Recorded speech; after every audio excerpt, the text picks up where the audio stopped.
அதிகாலையில் எழுந்ததும் இந்த 5 விஷயம் மட்டும் சரியாக பண்ணிட்டீங்க அப்படின்னா உங்களுடைய வாழ்க்கை மெதுவாக மாற ஆரம்பிக்கும். அதிகாலைன்னு சொல்கிறது 4 மணியை குறிக்கும். இந்த மாதிரி நிறைய பேர் சொல்லி நீங்கள் 4 மணிக்கு எழுந்துக்கவும் ஆரம்பிச்சிருப்பீங்க. ஆனால் அதுக்கப்புறமும் உங்கள் வாழ்க்கை மாறலையா? அதுக்கு காரணம் நீங்கள் 4 மணிக்கு எழுந்த பிறகு இந்த 5 விஷயத்தை ஃபாலோ பண்ணாமல் இருக்கிறது. இதுக்கு முந்தைய 2 வீடியோவில் பிரம்ம முகூர்த்த நேரமான இந்த 4 மணிக்கு எழுந்துக்கிறதுக்கு டிப்ஸ் வீடியோ போட்டிருந்தேன். அதுக்கு அடுத்த வீடியோவாக 4 மணிக்கு எழுந்துட்டீங்க அப்படின்னா அதுக்கப்புறமா செய்யக்கூடாத தவறுகளை பற்றி சொல்லியிருந்தேன். இப்போது இந்த வீடியோவில் செய்ய வேண்டிய 5 விஷயங்களை பற்றி பார்க்க போகிறோம். இதுதான் correct morning power routine. First விஷயம் என்ன அப்படின்னா, காலையில் தூங்கி எழுந்ததும் ஃபஸ்ட்டு வேலையாக உங்கள் மைண்டுக்கு ரிலாக்ஸ் கொடுக்கணும்.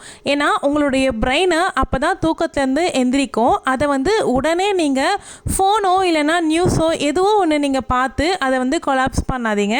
அந்த டே ஃபுல்லாக உங்களை வழி நடத்த போகிறதே அந்த பிரெயின் தான். அதனால் ஃபஸ்ட்டு 10 மினிட்ஸு காமாக இருங்க. ஸ்லோவான ஆக்டிவிட்டீஸில் ஸ்டார்ட் பண்ணுங்கள். இந்த அதிகாலை நேரம் அப்படிங்கிறது இந்த உலகம் கண் விழிக்கிறதுக்கு முன்னாடி நீங்கள் பார்க்கக்கூடிய நேரம் தான் இந்த அதிகாலை. நெக்ஸ்ட் ஸ்டெப் என்ன அப்படின்னா, அந்த தூக்கத்தன்மையை போக்குறதுக்காக ஒரு ஸ்லைட்டான வாக்கிங் இல்லைனா ஒரு ஹாட் வாட்டர், அதுவும் இல்லை அப்படின்னா ஒரு சாஃப்டான எக்ஸசைஸ், இந்த மாதிரி நீங்கள் பண்ணணும். தூங்கி எழுந்ததுமே எல்லாத்துக்கும் முன்னாடி தண்ணி ஃபஸ்ட்டு குடிக்கணும். ஆல்ரெடி நான் லாஸ்ட் வீடியோலேயே சொல்லியிருந்தேன். தண்ணி குடிக்கிறதுனால நம்மளோட எனர்ஜி லெவல் டே ஃபுல்லாக நல்லபடியாக தக்க வைக்கும். அந்த ஸ்லீப்பினஸ் இல்லாமல் நம்ம நல்லா எனர்ஜெட்டிக்காக இருப்போம். அப்புறம் என்ன, மார்னிங்கே நம்ம எனர்ஜி வைபாக ஸ்டார்ட் பண்ணும்பொழுது நமக்கு அந்த டேவே ஃபுல்லாக நல்லா ஆக்டிவாக இருப்போம். ஒரு 6 மணிக்கு மேலே உங்கள் வீட்டு வாசல்லையோ அல்லது பால்கனி இல்லைன்னா மாடி, இந்த மாதிரி இடத்துங்கள்லாம் ஒரு 2 நிமிஷம் போயிட்டு சூரிய ஒளியில் போய் நில்லுங்க. சூரிய ஒளி நம்ம உடம்பு மேலே படுறது ரொம்ப நம்ம உடம்புக்கு ரொம்பவே நல்லது. அந்த மாதிரி பண்ணுங்க. நம்மளுடைய ஸ்கின் டோனை என்ஹான்ஸ் பண்ணி நம்மளுடைய ஸ்லீப்பினஸ்லாம் குறைச்சி கொடுக்கும். அதிகாலையில் எழுந்துக்கிறதுனால ஒரு 6 மணிக்கு போலவே நம்ம கொஞ்சம் லேசினஸாக ஆக ஸ்டார்ட் ஆகும். அந்த மாதிரி இருக்கும்போது சூரிய ஒளி நம்ம மேலே படும்பொழுது நம்ம லேசினஸ் எல்லாமே தூர போட்டுரும். நமக்கு ஒரு இன்ஸ்டன்ட் ஆக்டிவ் கிடைக்கும். சன்லைட் இல்லாமல் நம்மளுடைய மார்னிங் ரொட்டீனே கம்ப்ளீட்டே ஆகக்கூடாது. நீங்கள் அதிகாலையில் 4 மணிக்கு எழுந்ததுக்கு அப்புறமா ஃபஸ்ட்டு ஒரு 30 நிமிஷம் யார்கிட்டேயுமே பேசாதீங்க. உங்கள் ஃபேமிலி மெம்பர்ஸ் மோஸ்ட்லி அந்த டைமில் தூங்கிட்டு தான் இருப்பாங்க. இன்கேஸ் அவங்க யாராவது எழுந்துட்டுருக்காங்க அப்படின்னா கூட அதிகமாக அவங்கக்கிட்ட பேசிக்காதீங்க. அந்த ஃபஸ்ட்டு 30 மினிட்ஸ் உங்களுடைய குரல் மட்டும்தான் உங்கள் மைண்டுக்கு கேட்கணும். 3வது விஷயம் என்ன அப்படின்னா, இது ரொம்பவே சிம்பிளான விஷயந்தான், ஆனால் ரொம்ப பவர்ஃபுல்லான மேட்ரு.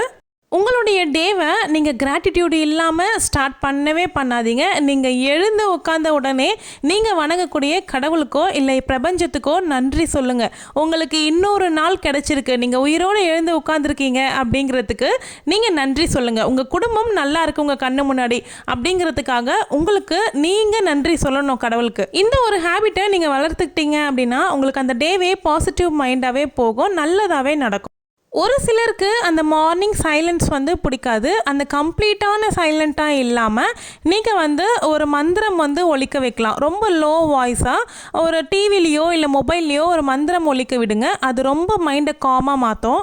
அதாவது இந்த ஃபாஸ்ட் பீட்டான சாங்ஸை கேட்காதீங்க. அதுக்கப்புறம் லிரிக்ஸோடு வர சாங்ஸ் கூட தவிர்த்துருங்க.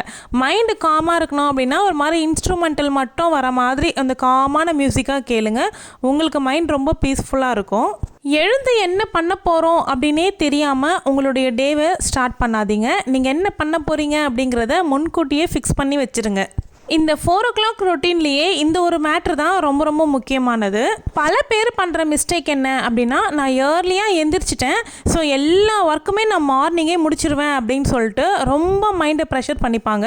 உடம்புக்கும் ரொம்ப ஹெவி ஒர்க்காக கொடுத்துருவாங்க. அந்த நேரத்தில் நீங்கள் பண்ண வேண்டியது ஏதாவது ஒரே ஒரு முக்கியமான வேலையாக தான் இருக்கணும். ஒன்று, நீங்கள் குக்கிங் பண்ண போகிறீங்க அப்படின்னா நீங்கள் குக்கிங்கில் மட்டும் கான்சன்ட்ரேட் பண்ணணும். இல்லை நீங்கள் பூஜா மெடிடேஷன் பண்ணுறீங்க அப்படின்னா அதை மட்டும் பண்ணணும். எல்லாமே ஒரே டைமில் நான் மல்டி டாஸ்க் பண்ணுவேன் அப்படின்னு சொல்லிட்டு எல்லாமே அட் அ டைமில் பண்ணி உங்களுடைய மார்னிங் ரொம்ப காம்ப்ளிகேட் ஆக்கிக்காதீங்க. அந்த ஏர்லி மார்னிங் டைமை ஏதாவது ஒரு வேலைக்கு தான் நான் பண்ணுவேன் அப்படின்னு சொல்லிட்டு உங்களுக்குள்ளே ஃபிக்ஸ் பண்ணி வச்சுக்கோங்க. அந்த ஒரு வேலையை நீங்கள் சூப்பராக கம்ப்ளீட்டாக முடிக்கும்பொழுது உங்களுக்கு அந்த டே ஃபுல்லாக கான்ஃபிடென்ஸாக இருக்கும். எல்லாரும் பண்ணுற இன்னொரு பெரிய மிஸ்டேக் என்ன அப்படின்னா ஃபோன் எடுத்து வச்சுக்கிட்டு உட்காந்துக்கிறது.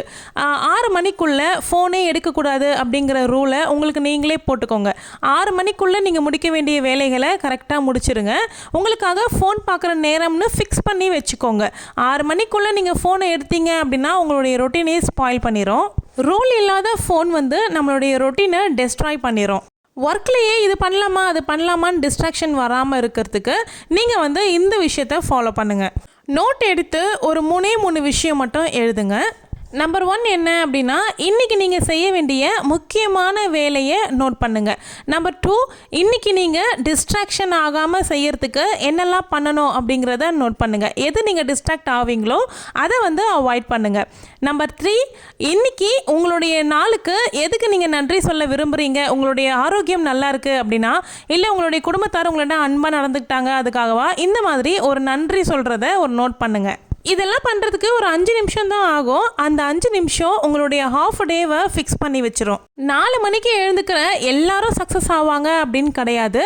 உங்களுக்காக நேரத்தை ஒரு மணி நேரம் நீங்கள் ஒதுக்குறீங்க அப்படின்னா அது உங்களை மெதுவாக சக்ஸஸ் பார்ட்டுக்கு கொண்டு போகும். ஸ்லோவாக தொடங்குங்க, ஸ்டெடியாக போங்க, கண்டிப்பாக உங்களை நெக்ஸ்ட் லெவலுக்கு கொண்டு போகும். வாரத்தில் 7 நாள் இருக்குது அப்படின்னா 7 நாளும் கட்டாயமாக உங்களை ப்ரெஷர் ஏற்றிக்கிட்டு இதை ஃபாலோ பண்ணணும் அப்படின்னு கிடையாது. இந்த 7 நாளில் நீங்கள் 5 நாள் இதை கண்டினியூவாக ஃபாலோ பண்ணிட்டீங்க அப்படின்னாவே அதுவே உங்களுக்கு மிகப்பெரிய சக்ஸஸ் தான். ஒரு விஷயத்தை நம்ம கன்சிஸ்டண்ட்டாக பண்ணுறது மூலிமா தான் நம்ம ஜெயிக்க முடியும்.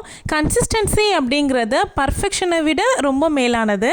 நான் சொல்லியிருந்தேன் இந்த இயர்லி மார்னிங் ரொட்டீனில் எந்த ஸ்டெப்பை நீங்கள் ஃபாலோ பண்ணணும் அப்படின்னு நினைக்கிறீங்கன்றத கமெண்ட்டில் சொல்லுங்கள். அந்த அதிகாலை பிரம்ம முகூர்த்த நேரமான 4 to 6 அந்த டைமில் நீங்கள் என்ன பண்ணுவீங்க அப்படிங்கிறத பற்றியும் கமெண்ட்டில் கண்டிப்பாக ஷேர் பண்ணிக்கோங்க. இது எல்லாமே படிக்கிறதுக்கு நான் ரொம்ப ஆர்வமாக இருக்கேன். அடுத்த வீடியோவில் விளக்கேற்றி சுவாமி கும்பிட்டாவே வீட்டில் சண்டை சச்சரவு ஆகுது, கணவன் மனைவிக்குள்ள ஒரு புரிதலே இல்லாமல் போகுது அப்படின்னு நினைக்கிற ஒவ்வொருத்தருக்கும் அது என்ன காரணம், சுவாமி கும்பிட்றதுனால தான் நமக்கு சண்டை வருதா அப்படிங்கிறத பற்றி தெளிவாக அடுத்த வீடியோவில் பார்க்கலாம். ஏன்னா நான் இதை பற்றி போட்டிருந்த ஷார்ட்ஸில் நிறைய பேர் டீட்டெயில்ஸ் கேட்டிருந்தீங்க. உங்களுக்கும் இந்த மாதிரி தான் இருக்குது அப்படிங்கிறதையும் சொன்னீங்க. ஸோ அதுக்கான காரணம் உங்களுக்கு சொல்லலாம் அப்படிங்கிறதுக்காக தான் இந்த வீடியோலேயே மென்ஷன் பண்ணுறேன். நீங்கள் நம்ம சேனலை இன்னும் சப்ஸ்கிரைப் பண்ணாமல் பார்த்துட்ருக்கீங்க அப்படின்னா கண்டிப்பாக சேனலை சப்ஸ்கிரைப் பண்ணி வச்சுக்கோங்க. அடுத்தடுத்து வரக்கூடிய வீடியோஸ் உங்களுக்கு கண்டிப்பாக யூஸ்ஃபுல்லாக இருக்கும்.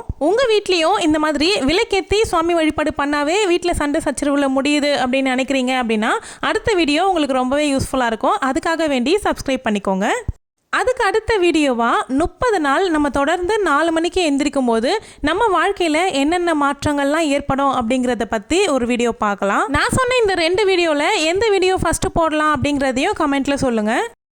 இதுக்கு முன்னாடி 4 மணிக்கு எழுந்திருக்க முடியலையா அப்படின்றதுக்கான ஒரு டிப்ஸ் வீடியோ வந்து நான் போட்டிருந்தேன். நீங்கள் இயர்லி மார்னிங் எந்திரிக்கிறதுக்கு என்னெல்லாம் ஃபாலோ பண்ணணும் அப்படிங்கிறத டீட்டெயிலாக சொல்லியிருக்கேன். அது ரொம்பவே நல்லா ஓடிட்டுருக்கு சேனலில். அதுக்கு அடுத்த வீடியோவாக 4 மணிக்கு எழுந்துட்டீங்க அப்படின்னா இந்த 5 மிஸ்டேக்கை பண்ணாதீங்க அப்படின்னு சொல்லி நான் வந்து ஒரு வீடியோ போட்டிருக்கேன். அதையும் நீங்கள் பார்க்கல அப்படின்னா சேனலில் விசிட் பண்ணி பாருங்கள். ஃபஸ்ட் கமெண்ட்லேயும் லிங்க்கு கொடுக்குறேன். உண்மையாகவே அந்த 2 வீடியோவும் உங்களுக்கு ரொம்பவே யூஸ்ஃபுல்லாக தான் இருக்கும். தேங்க்யூ.